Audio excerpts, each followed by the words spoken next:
Hello my friends and welcome back. Thank you very much for being with me again today. About 4 topics for this video under the umbrella of who wants war and who wants peace in Ukraine. And we have 4 protagonists, 4 actors. First, Trump. Second, von der Leyen from Brussels, from the European Union, unelected official. Then we have Merz, the new Chancellor of Germany, and we have Macron, the president of Mbappe, of France. So all these 4 guys, 4 persons, will have a different approach on how to solve Ukraine war, or if to solve the Ukraine war. So Trump first says, I want to meet Putin and I will meet him pretty soon. He's going to let us know when he's going to meet Putin. So Trump will meet if Trump is going to be alive by then. That's the first one. Von der Leyen, the unelected official of the European Union, says, no. The fact that Putin did not show up in Istanbul proves, like he was supposed to show up in Istanbul, proves that Russia doesn't want peace. Therefore, we have to put pressure, escalate the pressure on Russia. That means we're going to go to war with them somehow. Then you have German Chancellor, who's an imbecile too. I mean, from the get-go, there's not a conservative. I mean, anyway, I don't want to go into that one. I was going to the Christian Democrats and so on. So anyway, that's what he is, Christian Democrat. Because Christianity is democracy. Look how, anyway. So we go there. Merz says, well, Putin is in a corner. Putin doesn't want peace. What should we do? Well, put more pressure. But in the same breath, he says, well, why shouldn't we allow the Israeli Prime Minister to come to Germany? So double, triple, quadruple standards, yes. And then we have Macron, who wants a proliferation of nuclear weapons in Europe to be open. That is, he wants to deploy French bombers armed with nuclear weapons in Europe against the Russian threat. So you have Trump, who wants to discuss, and the other ones who really want to do something with you. Not with them, with you and your children. All right, let's start with the first topic. Trump.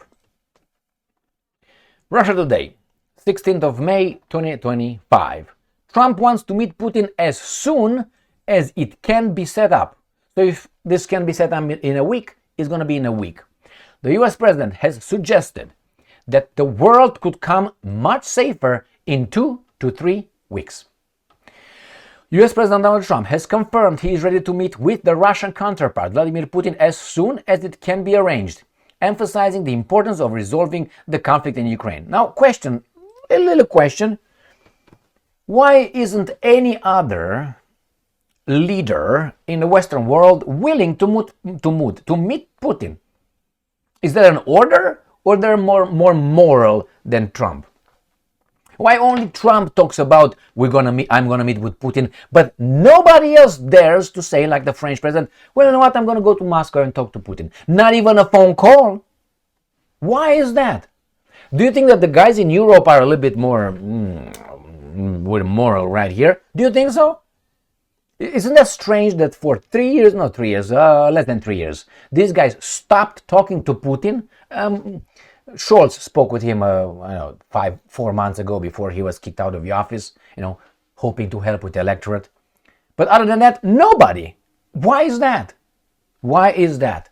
But Trump is okay. Nobody says, why do you talk? Nobody, let's say Macron calls out Trump. Hey, homie, why do you want to talk to that criminal? Nobody dares to say that in public. Starmer, Merz, nobody says, hey, what are you going to do, man? You don't talk to those guys. They're like, yeah. Jawohl, yeah. No, why?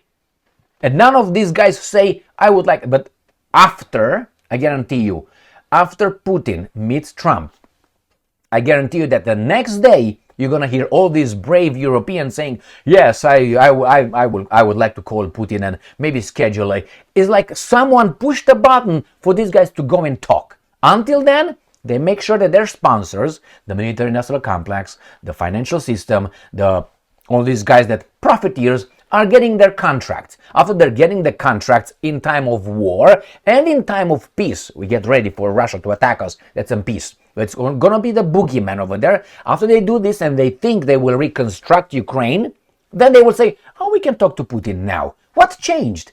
What's changed?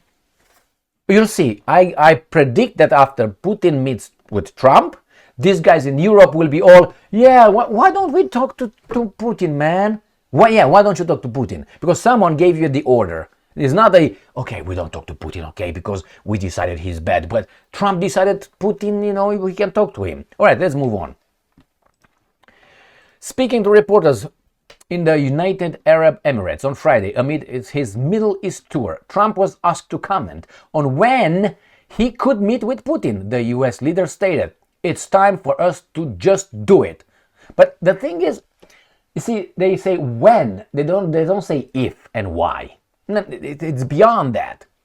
Imagine that the French president, the German chancellor, or the prime minister of Great Britain will be asked, when are you going to meet Putin? You know what the answer will be? Never. We don't meet with blah, blah, blah. Anyway, someone is in charge here. And I'm quoting Trump. We're going to get it done, Trump said, adding that he would meet with Putin as soon as we can set it up. While he did not give an exact timeline for the potential face-to-face encounter, he suggested that while the world is already a much safer place, it will be much, much safer in 2 to 3 weeks. All right, well, that's good, he says. The US president has previously considered going to Turkey on Friday if something happened. No, let me tell you this. Trump would not like to share the meeting with Putin with the baboon Zelensky. That's why the trio will not meet.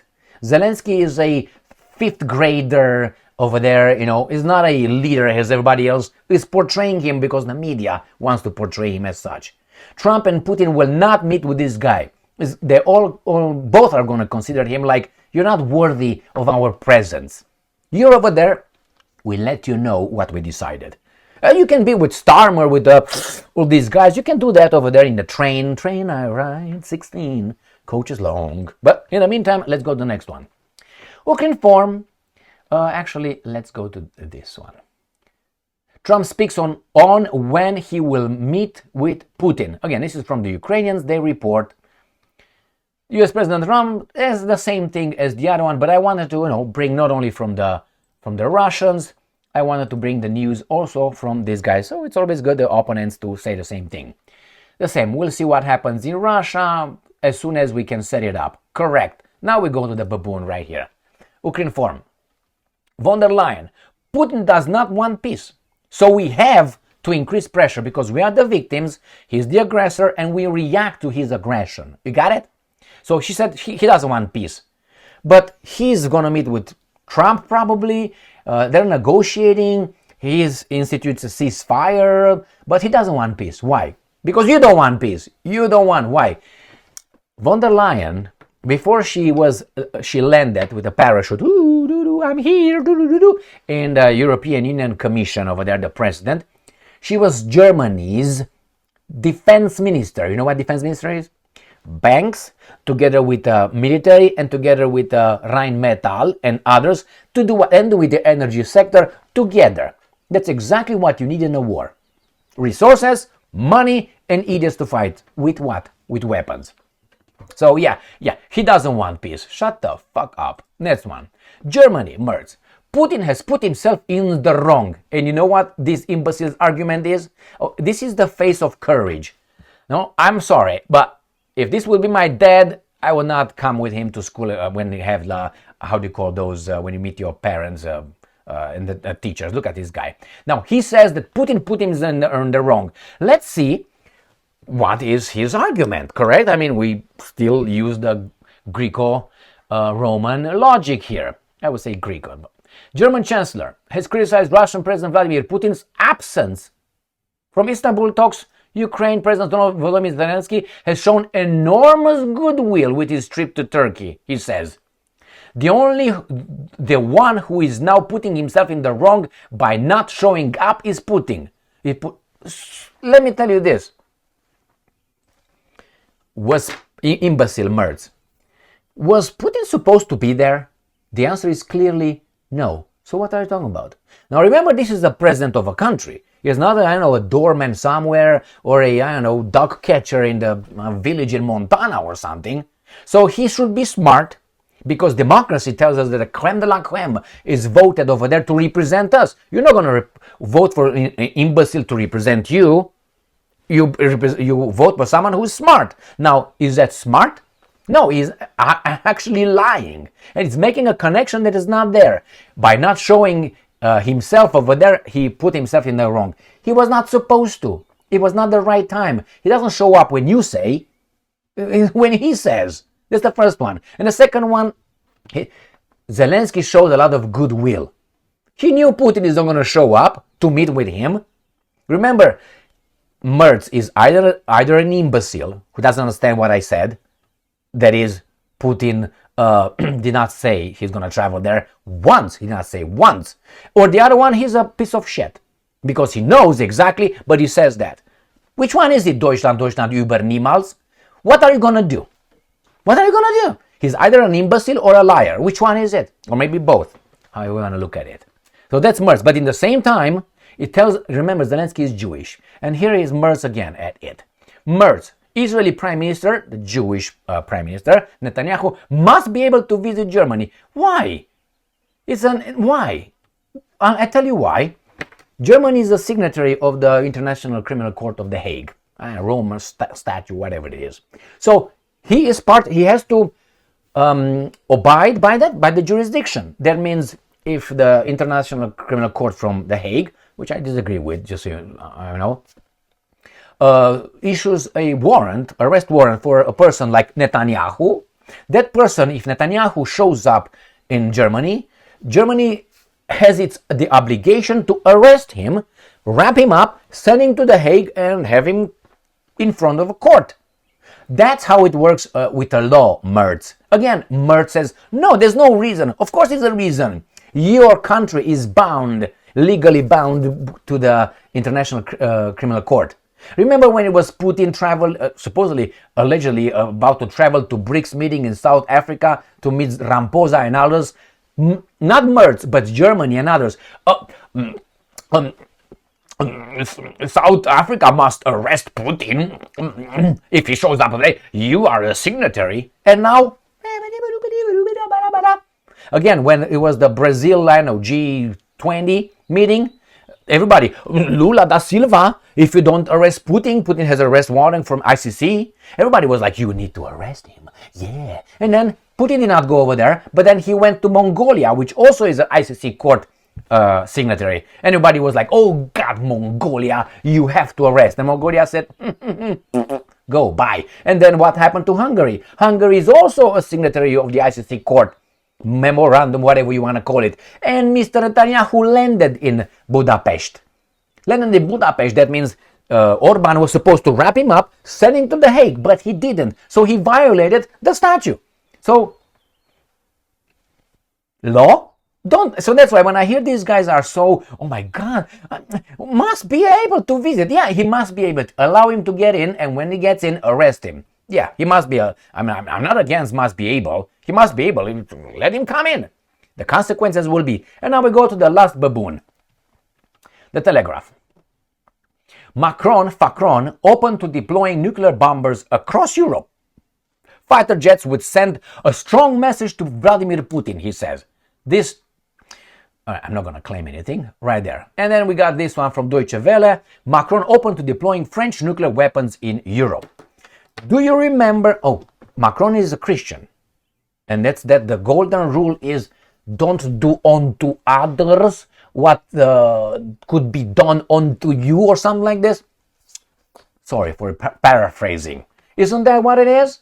You can't pick and choose. Remember, the Bible is by God inspiration. That means God inspired the prorogues, how do you call the prophets to blah, blah, blah, blah. It was God speaking to those guys' mouths. So that means what? Well, you can pick and choose. So therefore, you don't like to be done something that you don't like. You don't want to do to someone else something that you don't want to be done on you. So what does it mean? When the Russians deployed nuclear weapons in one country, which is Belarus. These guys, everybody was, oh my God, the Russians. One country. So Russia, Belarus. But when United States of America has seven locations in 6 countries in Europe deployed nuclear, 6 countries versus 1, Belarus. So it's 6-1. So Russia has to catch up. Maybe in Hungary, maybe, I don't know, in Kaliningrad, which is not a country, but it's still Russia, and so on. So it should do it. But they don't need to. You know why? They have submarines. They don't need to deploy them over there. They're just for show. A submarine in the English Channel would make everybody shush. Or 2 submarines with nuclear weapons. Boom. And 2 seconds. Zap, boom, and that's done. So again, this guy plays the war. We have to do it. We have the boogeyman. I told you, in time of peace or a time of war, those 3 profiteers will be there. Financial system, banks, international banks, because people, this country is working deficit. You want to see these rich countries, how much they owe, to whom you don't know? Look at the public debt of France. Look at Great Britain, look at the United States of America, look at any country over there, maybe with the 3 exceptions on this planet, owe national debt to someone. Who are those someone? That means you work in deficit, you need a loan, you're in debt more than you produce. And they were strong. So who are those guys? If those guys supposedly pull the plug, what are they going to do? I tell you what they're going to do, they're not going to pay. So here you have a bankrupt country, I would say France, flexing muscles with something it produced when it represented much more than right now. But when it represented much more, they lost in Algeria. So how in the fact that, and then before they lost in Indochina. Oh my God, full of victories. But hey, the French nation will do this, please.